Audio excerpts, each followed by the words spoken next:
15 సంవత్సరాలు కూటమి ఉండాలి, ఈ రాష్ట్రం బాగుపడాలని చెప్పేసి పవన్ కళ్యాణ్ అరంటే సరే రాజకీయంగా మన పాత్ర ఏంటి అనేది కూడా పక్కన పెట్టి మేము ఎస్ అనుకుంటున్నాం. ఈరోజు కూడా దానికే ప్రాధాన్యత ఇస్తున్నాం. ఈ గడిచిన 2 సంవత్సరాల్లో కూడా ఈ కూటమిలో మా పాత్రలో ఇబ్బందులైనప్పుడు కూడా ఇబ్బందులన్నీ కూడా దిగమింగుకొని మేము రాష్ట్ర అభివృద్ధి కోసం ప్రజలకు ఇచ్చిన మాట కోసం ఈరోజు కూడా పొత్తు ధర్మంలో ముందుకెళ్తున్నాం తప్పితే ఎక్కడా కూడా చిన్న కాంట్రవర్సీ కూడా ఈరోజు వరకు కూడా పెట్టుకోవాలి.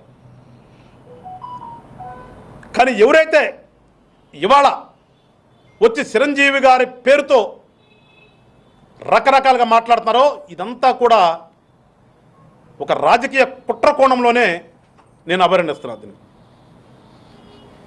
దీని వెనక కూడా ఒక రాజకీయ కుట్ర కోణం ఉందో దీనికి వెనక. అది ఎవరు చేస్తున్నారనేది ఈ మాట్లాడే పెద్ద మనుషులందరికీ కూడా తెలుసు. నిజాలు ఎప్పుడు కూడా కొంచెం కఠోరంగానే ఉంటాయి.